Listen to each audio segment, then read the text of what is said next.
some hype information for today's video, and yes, if you are asking, it's about the Lord, the Savior, Hu Tao. Who? No, Hu Tao. What is up? Welcome back to another Whiskey Chan making video. It's your boy Whiskey Chan in the building, and in today's video, as you have heard in the beginning, we are going over Hu Tao, new Hu Tao information, as well as new Hu Tao gameplay that has surfaced the internet. So let's go ahead and get right into this. But before we do, if you are new to the channel, you make sure you smash that subscribe button. You join the subscribers on the grind to 2,900. We are almost hitting 3,000. So yo guys, go ahead and hit that subscribe button down below. Also, as you can see right here, most of you are not subscribed, so go ahead and hit that button. Just do it. Go ahead. And also smash the like button and hit the notification bell to be notified of all my daily uploads. Without further ado, let's get into all this banger, juicy, sip-worthy information. Okay, the first thing I want to go over, shout out Lumi. Thank you so much for this content, so much Lumi. We have the new gameplay. Now, you guys, it may be a little bit low quality. I'm sorry about that. Really can't do anything about that. It's Twitter. But anyway, as you can see, it's some Hu Tao gameplay, and it's absolutely insane. First, we have her regular kit, and then we see her idle animation where she just... That's so cool. And there's one piece of this gameplay that everybody's questioning. We have a little bit of leaked footage of the elemental burst. Now, most people are probably saying, wait, it didn't have an animation, so it's not going to be a 5-star. Well, if you did not know, some 5-stars in the game can't have animations depending on the angle they're in. Like, you've probably played, if you don't have any 5-stars, do not worry. She is a 5-star unit 100%. But if you have a 5-star, you know that sometimes when you do your elemental burst, like Zhong Li's elemental burst, sometimes it won't go into full effect and show you him doing it. It'll just show you him standing like this in a big old circle on the floor. So there are definitely cases where 5-stars sometimes miss their animations, but that's fine. It's a little glitch in the game, I guess, but it's okay. She's still a 5-star character, guys, and her animation, look at her just slap you with the whole ghost. So there's some things I want to note about that. I didn't know it was gonna look like that. So what we're gonna do is, since we finally see the footage, we're gonna check out the character's kit as well as her elemental burst and break it down, because I'm pretty sure it had some type of hit to it, so it's not like it hits once. So we're definitely going to break that down and see what that is. But also, before we even do that, I want to go over something else. So this footage was actually hype. Shout out to Lumi. Thank you so much for this footage, Lumi. And now we have this right here, which is Hu Tao's constellations and talents. Now it's a little blurry, but these are our official constellations. So we finally have them in game. And as you can see, if we go back, let's go back. Constellation 1, while in Permita Papilio state is activated by Guide to Afterlife, Hu Tao's charge attacks do not consume stamina. Now that is really good, because if you did not know, in the last video of her first initial gameplay that we finally saw, we went over her charge attack and why it's actually really good. And it's similar to Zhao Ling's charge attack, where she literally does a spiral through the air. And for it to not consume stamina while she's in Permita Papilio will be very beneficial, especially since she's going to be able to apply the Blood Blossom through her charge attack. So like being able to just spam that damage just consistently without consuming any charge, or I mean not charge, consuming any stamina, will be very beneficial. So anyways, go over the next one. We have increases the Blood Blossom damage by an amount equal to 10% of Hu Tao's max HP at the time the effect is applied. Additionally, Spirit Soother will also apply the Blood Blossom effect. Now guys, this, we've been over this, but this right here is a buff to attack. This is a buff to make the character perform better, to make her do more damage. And that, when you have a constellation that makes the character do more damage, that is a very, very valuable constellation.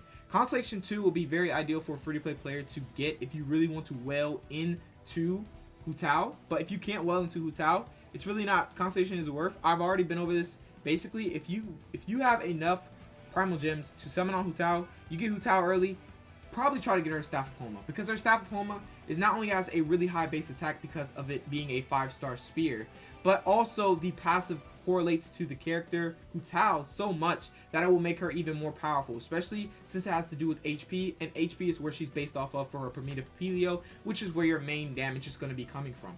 So basically, yeah, it's going to be pretty good. But anyway, let's go ahead and go over the next constellation. Alright, as you can see, we have Constellation 3. This is the Lingering Carmine, okay? So basically this increases the level +3. Okay, and now we have the next one, Garden of Eternal Rest. Upon defeating an enemy affected by the Blood Blossom that Hu Tao applied herself, all nearby allies in the party, excluding Hu Tao herself, will have their crit rate increased by 12% for 15 seconds. Now this has to do with her Parmita Papilio, and also with this. So let's say, for example, you get Constellation 4, right? And then you also know her passive. We're going to go over that really soon, but her passive grants, basically, after you use Parmita Papilio, once the duration is over, you get an increased crit rate to the team, a certain amount, which is probably 12% as well, for a certain amount of seconds. So anyway, what I'm saying is, you get double crit. If you have a Constellation 4 Tao, your sub DPS is going to have their crit rate increased by 24% for a certain amount of seconds after you use your elemental skill. So once you apply the Blood Blossom, once you use your Parmita Papilio, you're literally going to have increased 24% crit rate to all your party. So I feel like it's going to be very beneficial for sub DPSs. In her case, it'll be good because you got to think about it. She's going to be losing 30% of her current HP each time she goes into her Parmita Papilio. Even though you can have a healer on the team, you don't necessarily need a sub DPS. You can run her as main DPS if you want. But having a sub DPS would be pretty beneficial to this character. But you don't have to, like I said. Now we have Constellation 5, which is Floral Incense, which is basically just increasing the Spirit Soother or her Elemental Burst by 3 levels. And then Constellation 6, where it gets extremely broken and everything is just, it makes no sense. Let's go ahead and read it. This triggers when Hu Tao's HP drops below 25% or when she suffers a lethal strike. Hu Tao will not fall as a result of damage sustained. Additionally, for the next 10 seconds, all of her elemental and physical res is increased by 200%. Her crit rate is increased by 100%, and her resistance to interruption is greatly increased. This effect triggers automatically when Hu Tao has 1 HP left, and this can only occur once every 60 seconds. Guys, C6 is just, you don't even need to ask any questions. On C2, she's buffing her damage. On C6, she's giving herself 200% elemental and physical res, so meaning she's not going to take damage. And then she gets 100% increased crit rate. And this happens basically every 1 minute. So literally, it's going to be pretty consistent if you think about it, because as you play the character, you're not going to die every single second. You know how to play the game. But say, for example, you do die on accident. Oh man, I gotta, eat an egg to revive. Psych. You have C6. You are literally just a monster. You turn into a god, literally, and you have the buff damage on C2, and you just, oh my god, it's so much. And then, on C1, you have just charge attacks can be thrown out like nothing because it doesn't consume stamina. So it'll be really, really, really good for C6, but that's just speaking for a Wells term, because many free-to-play players are not going to be able to C6 her, so that is that. But what I'm just saying is I just wanted to go over her constellations. These are our in-game constellations, so these are official. These are what we're going to have once she drops, and it's going to be insane. And as you can see, these are her talents right here. And we already know her talents, but what we're going to do is actually, let's go ahead and go over the character real quick. Since we're talking about talents, let's go ahead and get into Honey. Alright, so we're now in Hu Tao. Now, since we have seen that our constellations are basically confirmed, the ones that we have in here that were data mined are confirmed 100%. We can assume that most of this information is 100%. And the passives are 100%. So anyway, as I was saying, right? First things first, I want to talk about her burst. Because once we seen it in that gameplay footage, right? We were like, okay, we seen a little bit of it. We didn't it was just like a little hint. It was a little teaser. So once she literally did her burst, she swung her ghost by the tail. So let's read this. Commands a blazing spirit to attack, dealing pyro damage in a large AoE. Upon striking the enemy, regenerates a percentage of Hu Tao's max HP. This effect can be triggered up to 5 times based on the number of enemies hit. If Hu Tao's HP is below or equal to 50% when the enemy is hit, both damage and HP regeneration are increased. So look, I'm pretty sure once it says upon striking the enemy regenerates a percentage of Hu Tao's max HP, this effect can be triggered up to 5 times. I'm pretty sure the amount of enemies, depending on how many enemies you hit, this can go up to 5 times. So say for example you have low HP skill regeneration, 11% times 5. So you're going to regenerate for 55% of your max HP is what it's saying. Because it can be triggered up to 5 times. If we're reading that right. Hopefully we're reading that right. But yeah, I'm pretty sure basically it's going to regenerate a percentage of Hu Tao's max HP, which can be triggered up to 5 times. So depending on what talent you are, it really varies. But basically, the higher your talent, the more you're going to regenerate. The lower your HP, the more you're going to regenerate. But if you have regular HP, you're just going to regenerate regularly. But it's still going to be insane because if you hit more than, 5, if you hit more than 1 enemy, you're going to regenerate a ton. Or basically, if you just hit for the max of 5, like say for example, you're in Abyss, Spiral Abyss, floor 12, and you hit all those hilly shows. You're literally going to regenerate basically almost half your HP if you have a level 6. And level 6 is just the normal level. This is before you have to start getting those golden booklets and, all the super try-hard stuff. Like Child's little purple thing. I forgot what it was called. But anyway, you know what I'm talking about. So level 6 is what we're going to have all of her talents at first, until you start actually getting, unless you've been grinding for all her talents to be like level 10 with crowns. You're gonna be level 6. Everybody's gonna be level 6. So being realistic, you're gonna regenerate over half your HP when you have low HP skill regeneration, which is a lot of HP once you're below 50% health, of course, or equal to 50% health. And then you can't forget to mention, guys, the low HP skill damage. This is so good because it's doing basically 500% damage, and then we're not even including the Parmita Papilio attack increase that is based off of your max HP and having tons of HP. Like I said, getting the Staff of Homa for her, I wouldn't say it's necessary, but I would say that if you get that weapon for her, she will be very, very, very good. A very, very good unit. Especially if you build her right, get really good crit damage substats, really, really good, a really good crit rate cup, because I'm pretty sure most of you, since we're going to have the Staff of Homa, if you are summoning on the Staff of Homa, you're going to have crit damage on the Staff of Homa, and you're also going to have built-in crit damage on your Hu Tao, and then you're, on your substats, you really, really, really want to go for a lot of crit damage, like 20% plus on your substats. So if you could do that, you have 200% plus crit damage, and then if you have a crit rate build, and you have a couple crit rate stats on your substats, you would have like, what, 40-50% crit rate, which will be really, really good. So 200% crit damage with 50 to 40% crit rate. That would be extremely, extremely good, guys. I feel like you should opt for that build, especially if you go for the Staff of Homa. Some people are probably going to run the Primordial Jade on her, since some of you have got really lucky and pulled it. That would be fine since it has built-in crit rate. It would opt for you to build a crit damage build, really, honestly, in my opinion. So you could do this, right? If you have the Primordial Jade, go ahead, put that on. You're going to have tons of, or like 20% plus crit rate. And you have crit rate substats on your artifacts with crit damage substats on your artifacts. And then on your logos or your crown, you can have a crit damage crown, and then still have 200% crit damage with like 40 to 50% crit rate if you get really lucky on the substats. So anyway, as I was saying though, basically she's gonna be pumping out massive damage because of low HP skill damage. Even the regular skill damage, even though it's like 100% difference, as you can see, 399 to 499, it's still gonna do tons of damage. But really playing this character below 50% HP will be very beneficial, because not only are you going to have your Parmenia Papilio for the max HP attack increase, you're also going to have the Blood Blossom doing the ticking damage every 4 seconds for 8 seconds. And then you're also going to have your low HP skill damage. But then the most important thing of all is her passive, Sanguine Rogue, is when she's below or equal to 50% health, she will have a power damage increase of 33%. And since this is all basically finalized, since the update is already here, there really isn't any room to make any more changes to her. I feel like she's pretty balanced. It's going to be really good.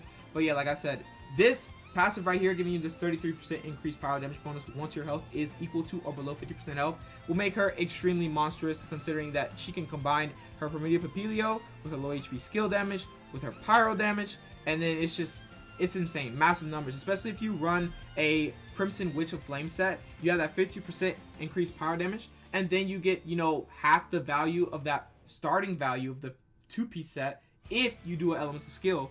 And since she can't do 3 elements of skill, she can only do 1. Like, because the set is perfect for Diluc if you didn't know. But since she can only do 1, you're only going to increase, by 7.5%. Which means you're going to have 22.50% increased power damage bonus once you use your elemental skill. Plus the 33%. Plus the Goblet having power damage bonus as well. So you're going to be pumping out massive damage, because she mainly does power damage because of her elemental burst and skill. On her skill, you're going to be pumping out a lot. Like I said, you're just going to throw this out every single, let's see, the duration is 9 seconds, cooldown 16. So every 16 seconds, basically, after you're done with the Parmenia Papilio, you're just going to wait for it to come back, go for it, or go to a sub DPS, swap out. It's up to you how you do it. But anyway, like I said, you're just going to be doing tons of power damage, so it's really good to go for a pyro build on her. In my opinion, some people are saying go for the Lava Walker set. That can be something you go for, but at the same time, you can either go for the Lava Walker or you could go for the Crimson Witch of Flames. It's up to you, but I'm going to try both. In my opinion, I'm going to try the Crimson Witch of Flames set first, and then I'm going to try the Lava Walker set to see the difference. And also, another thing I wanted to note is if you have C4, like I said, on Constellation 4, upon defeating an enemy affected by Blood Blossom that Hu Tao applied herself, all nearby allies in the party, including Hu Tao, will have their crit rate increased by 12% for 15 seconds. This is so good is because once you're in Parmenia Papilio, which is the state where you can actually inflict the Blood Blossom effect onto an enemy, all allies in the party, after this Parmenia Papilio is over, all allies in the party, excluding Hu Tao, will have their crit rate increased by 12% for 8 seconds. Now, this is 8 seconds, and this is 15 seconds. Now, either way, think about it. You're going to have 24% increased crit rate for 8 seconds. And then, once the 8 seconds is up, you're going to have 12% increased crit rate for the remaining seconds that you have on the 15 seconds. So what I'm saying is 24% increased crit rate after just using your elemental skill. Literally, once it's done, boom. You have that 12% for 15 seconds, then 12% for 8 seconds. Just from using one elemental skill, guys. And that's going to be really, really good for your sub DPS. If you have a sub DPS, she's going to really be a team player as well as a main DPS, depending on how you want to run it. But basically, she's going to be insane. I can't wait for one, I can't wait for her to come to the game because of this insane, because of this insane passive. Because honestly, I'm going to try sub DPS with her, of course. And I'm also going to try her as a main DPS. We're going to see how it works. We're going to see how everything goes. I'm pretty sure, literally, she's definitely a main DPS material. But she definitely could be also a main and then have a sub DPS material as well. So anyway, that's really about it for this character. I just really wanted to go over all the new information on her. The insane, beautiful... Okay, I didn't want that volume to be too loud. The insane, beautiful elemental burst that we got a sneak peek of, which is right here. Let's look at it one more time. Beautiful. Even though we didn't get to see the inside animation, let's just let that be something, a teaser. Like I said, this is a little teaser. We didn't get to see what it actually looks like what the camera angle will be showing us when she does her elemental burst. But at least we've seen something. And this hypes all the Hu Tao mains up. As you can see, the love on this right here. This hypes all the Hu Tao mains up to the max, guys. And also for them actually putting out Constellations and Talents, like officially it's here. It's going to be insane. I'm happy that it's confirmed. I'm happy she's going to be a monster character still. They didn't really nerf anything about her. See, passive is still the same as you can see. And then this is still the same as you can see. It's going to be such a good character. It's going to be so worth it. Hu Tao Sims on top. Y'all already know. She's coming at the end of the month. After Kaching's banner, guys, we will have Hu Tao finally. We will finally have her. What did I tell you guys? I knew she was coming in 1.3. Almost at 1.4. Oh no, my dog. I knew she was coming in 1.3, guys. But yeah, really that's about it for this video. I just wanted to go over her, a recap on her, as well as looking at this beautiful footage. Just one more time, guys. Oh my god, Hu Tao Sims on top. I'm sorry. Look at that, just smack him with the ghost. That poor ghost. Anyway, guys, thank you for everybody who came out to watch this video, and I hope you did enjoy. Go ahead and smash that like button, smash the subscribe button, and cut on the notifications to be notified of all my daily uploads, because we do upload daily. Yeah, so join the subscribers on the grind to 2,900, and really, I thank you guys for so much support. I just want to thank you guys from the full of my heart, from the full of my soul. Thank you so much for supporting me if you're still here, and I love you. Just want you to know that. If you made it to the end of the video, of course. So anyway, I will catch you guys in the next video. Love you guys. Peace out.